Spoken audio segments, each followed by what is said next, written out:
हरि ओम। बोले श्री सद्गुरु भगवान की जय। बोले श्री गणपति महाराज की जय। बोले श्री गौरी शंकर भगवान की जय। ओम श्री परमात्मने नमः। आज हम भगवान श्री कृष्ण द्वारा कथित और श्री अर्जुन द्वारा श्रवित श्रीमद् भागवत गीता के 5वें अध्याय का श्रवण करेंगे। अर्जुन बोले, हे कृष्ण,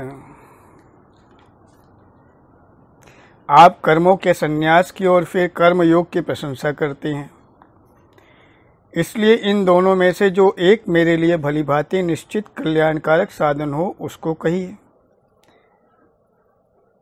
श्री भगवान बोले, कर्म संन्यास और कर्म योग ये दोनों ही परम कल्याण के करने वाले हैं, परंतु उन दोनों में भी कर्म संन्यास से कर्मयोग साधन में सुगम होने से श्रेष्ठ है।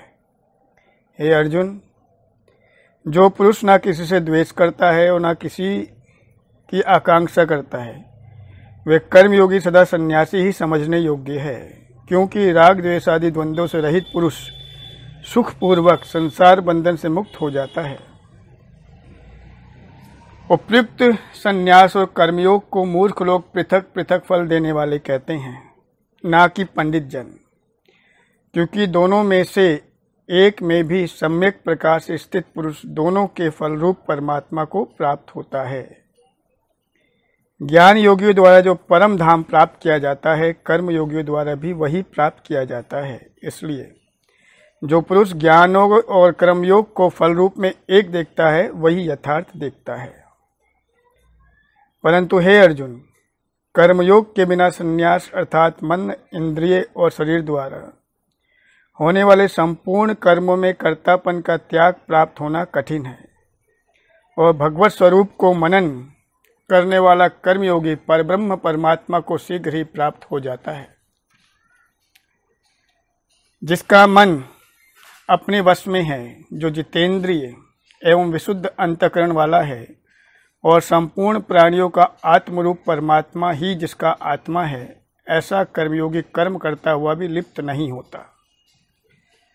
तत्व को जानने वाला सांख्य योगी तो देखता हुआ, सुनता हुआ, स्पर्श करता हुआ, सूंघता हुआ, भोजन करता हुआ, गमन करता हुआ, सोता हुआ, श्वास लेता हुआ, बोलता हुआ, त्यागता हुआ, ग्रहण करता हुआ तथा आंखों को खोलता और मूंदता हुआ भी सब इंद्रियां अपने अपने अर्थों में बरत रही हैं, इस प्रकार समझकर निसंदेह ऐसा माने कि मैं कुछ भी नहीं करता हूँ।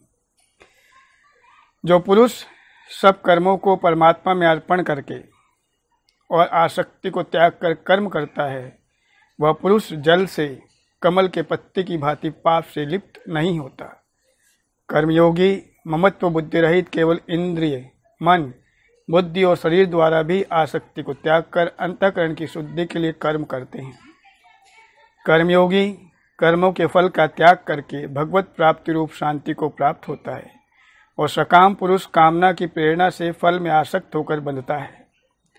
अंतःकरण जिसके वश में है, ऐसा सांख्ययोग का आचरण करने वाला पुरुष ना करता हुआ और ना करवाता हुआ ही नव द्वारों वाले शरीर रूप घर में सब कर्मों को मन से त्याग कर आनंद पूर्वक सच्चिदानंद घन परमात्मा के स्वरूप में स्थित रहता है। हे अर्जुन, परमेश्वर मनुष्य के ना तो कर्तापन की, ना कर्मों की और ना कर्म फल के संयोग की ही रचना करते हैं, किंतु स्वभाव ही बरत रहा है। सर्वव्यापी परमेश्वर ना किसी के पाप कर्म को, ना किसी के शुभ कर्म को ही ग्रहण करते हैं, किंतु अज्ञान के द्वारा ज्ञान ढका हुआ है, उसी से सब अज्ञानी मनुष्य मोहित हो रहे हैं।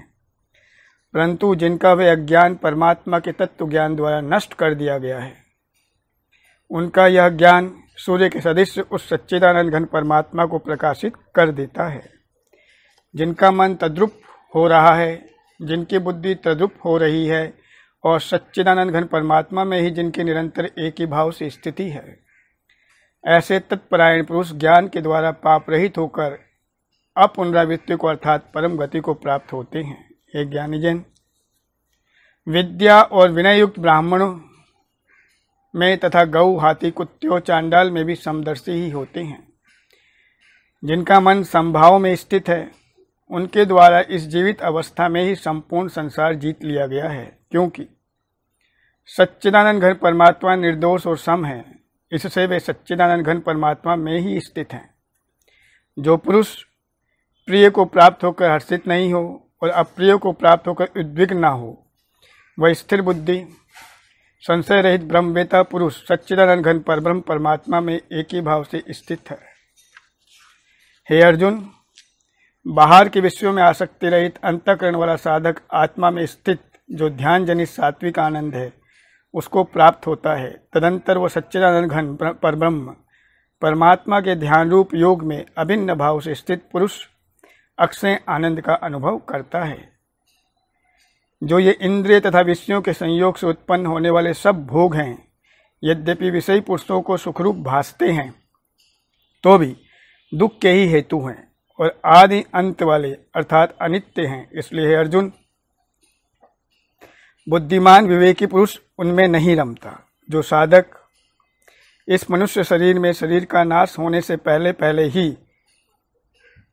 काम क्रोध से उत्पन्न होने वाले वेग को सहन करने में समर्थ हो जाता है, वही पुरुष योगी है और वही सुखी है। जो पुरुष अंतरात्मा में ही सुख वाला है, आत्मा में ही रमण करने वाला है तथा जो आत्मा में ही ज्ञान वाला है, वह सच्चिदानंद घन परब्रह्म परमात्मा के साथ एक ही भाव को प्राप्त सांख्य योगी शांत ब्रह्म को प्राप्त होता है। जिनके सब पाप नष्ट हो गए हैं, जिनके सब संशय ज्ञान के द्वारा निवृत्त हो गए हैं, जो संपूर्ण प्राणियों के हित में रत हैं, जिनका जीता हुआ मन निश्चल भाव में परमात्मा में स्थित है, वे ब्रह्मवेता पुरुष शांत ब्रह्म को प्राप्त होते हैं। काम क्रोध से रहित जीते हुए चित्त वाले परब्रह्म परमात्मा का साक्षात किए हुए ज्ञानी पुरुषों के लिए सब ओर से शांत परब्रह्म परमात्मा ही परिपूर्ण है।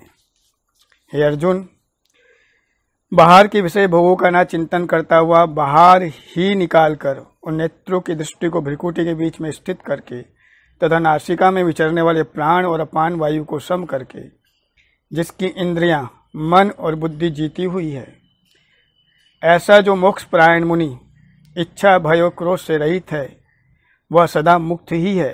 हे अर्जुन, मेरा भक्त मुझको सब यज्ञ और तपों का भोगने वाला, संपूर्ण लोगों के ईश्वर को का भी ईश्वर तथा संपूर्ण भूत प्राणियों का सुहृद अर्थात स्वार्थ रहित दयालु और प्रेमी ऐसा तत्व से जानकर शांति को प्राप्त हो जाता है।